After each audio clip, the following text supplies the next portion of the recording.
RRR has caused massive waves across the globe with mostly positive reactions from audiences as well as critics. The movie, pitched at a humongous scale, has also led to a lot of discussion on its overall impact, what worked creatively and where the story has faltered as well. Before I get into full explanation mode of each and every point of the movie, you also do chime in the comments below of your favorite sequences from the movie, some mythological and history references that according to you many people are not talking about, and some jarring points from the film that simply did not work for you. The discourse in the comments below will be quite interesting to see, so don't shy away from expressing your honest take. Again, this video is going to be all about spoilers, so you have been warned. If you haven't seen the film already, do watch the spoiler-free review I posted, and after watching the film, do join here to be a part of the active discussion. What I did realize after watching RRR the second time is that the context of how you're watching the film completely changes in its second viewing. Essentially, from a screenplay point of view, the story is presented as an abduction of a child and the sole purpose of Bhim to rescue her,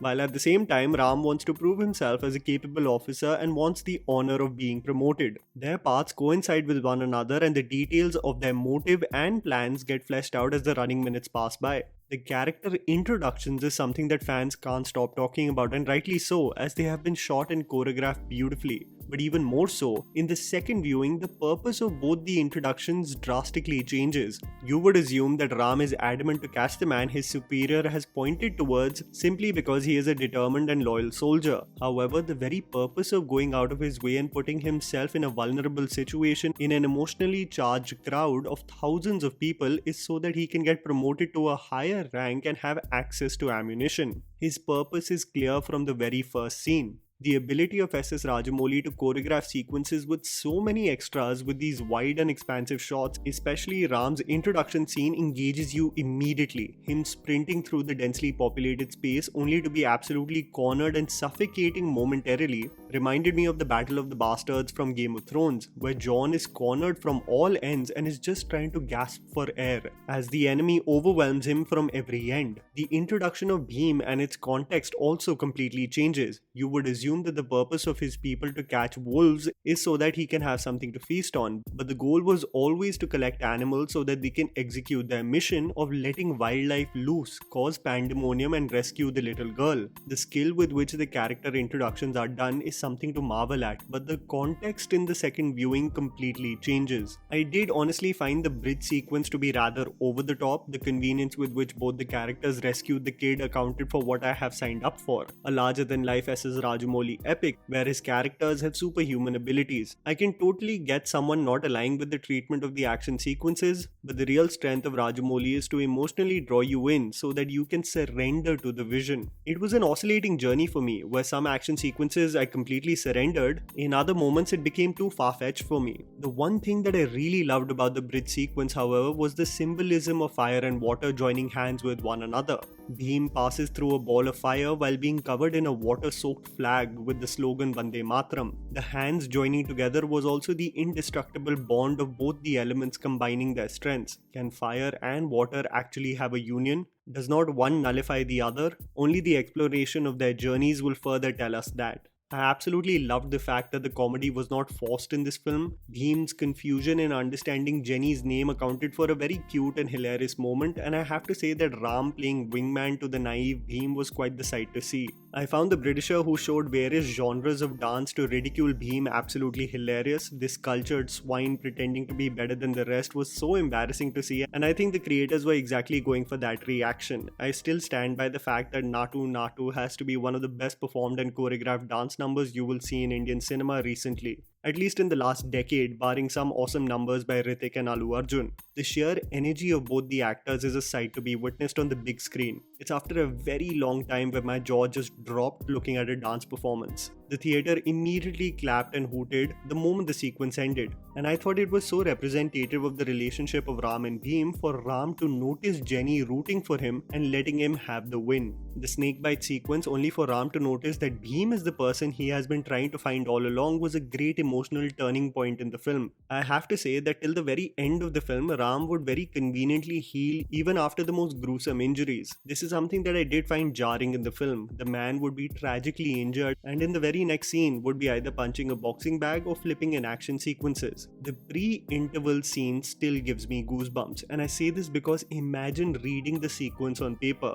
Any pragmatic mind would think that it is absolutely audacious to think that a scene where a man jumps with wild animals from a truck would even be something that audiences will be receptive to, let alone shout, hoot, and cheer for. But I guess that's what separates simple-minded folk like me and SS Rajamouli, who make even the most absurd concepts look like such badass action sequences. The jump in itself and the big reveal is something that will be remembered for many years to come. The sheer heartbreak in Junior NTR's eyes as he sees Ram appear in a police officer's uniform only to arrest him was beautifully performed. The specificity of Ram not even looking at Bhim's eyes while trying to arrest him is such good attention to detail by the creators of the brotherly love that has developed as the story has progressed. Ram reluctantly is beating Bhim, and so is he, only for the keys of the establishment to fall in the gutter and for Bhim to be consumed by rage, leading to another beautiful symbolism of the elements as Ram stands in front of firecrackers and Bhim in front of a burst water fountain, only to clash with one another. A great integration to the story was also the mala given to Ram being utilized to capture Bhim, ultimately representative of a physical symbol of what protects both of their lives. A union just like their first meeting, but now in a totally different context. Even after the second viewing, I have to say that the origin story of Ram just seemed like another movie.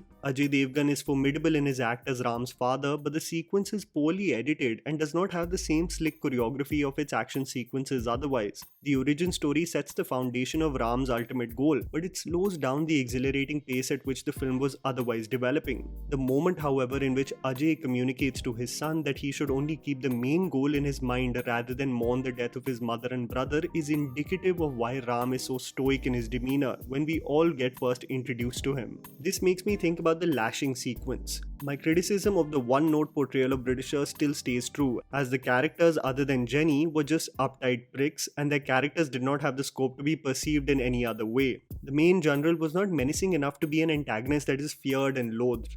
And I think the film could have been exceptional if it laid more focus on the supporting characters. In the lashing sequence, I almost burst out laughing at Lady Scott's sadistic want to see more blood and suffering. I still don't understand why the creators dubbed some of the English lines after they have been delivered and let it be for other cases. The inconsistent manner in which some of the English dialogues were dubbed was rather confusing. A character that I should despise and hate in the form of Lady Scott was just another gimmicky representation that I found irritating more than anything else. I have also come to the conclusion that Alia Bhatt was basically utilized in RRR for promotions more than anything else. She has been an active part of the RRR promotions across India, but she barely has a role in this film other than communicating Ram's plan to Bhim. The relationship between her and Ram is barely explored other than the fact that they grew up together. It was another case of a popular face being utilized more so that the film resonates with a larger audience versus being an essential element to the film's screenplay. I think another aspect that I appreciated even more in the second viewing of this film is just the love and care with which Telugu cinema creates commercial mass cinema. While other industries have resorted to mostly hero worship and hollow scripts that only ride on the already existing fan base of the main actors, Telugu cinema has integrated real artistry in their larger-than-life canvas. And I think this is true only for Telugu cinema in the country, especially SS Rajamouli. As Bhim gets to know about Ram's real intentions, he aims to rescue him from jail, and I think this is an action sequence that really stuck out like a sore thumb for me. I understand the imagery of Ram being on Bhim's shoulders, but the convenience with which both of them escaped the facility almost became laughable. The suspension of disbelief was extremely tough for me in this sequence. The safe landing and escape was too far-fetched, and then Bhim tending to Ram's wounds only for him to be partaking in complex action sequences in the very next scene was uncomfortable to say the least. But another aspect that I now understand regarding this film is the mythological and history references that need to be acknowledged and the reason for SS Rajamouli to hand both the characters superhero-like abilities.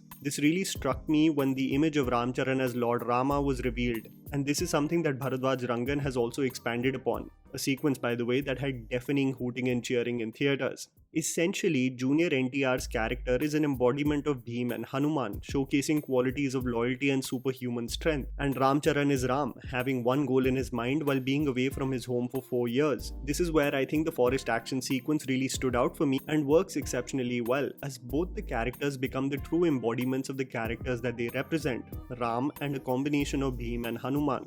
This is assisted by the precise archery and aim and superhuman strength in context to the motorbike. Even though I feel like the climax was a bit rushed and the conclusion almost seemed to abruptly transition as even Jenny reunites with Bhim, The film, even in its second viewing, guarantees entertainment and escapism like never before. People criticize me for comparing it to Bahubali, but RRR still stands as the crazy brainchild of SS Rajamouli. Traditionalists like him who are consistently working towards bringing artistry to commercial cinema are few and far between. And we should cherish such individuals and minds and cultivate them further to be surprised and mesmerized the next time they present us with something unimaginable. And that was the video, guys.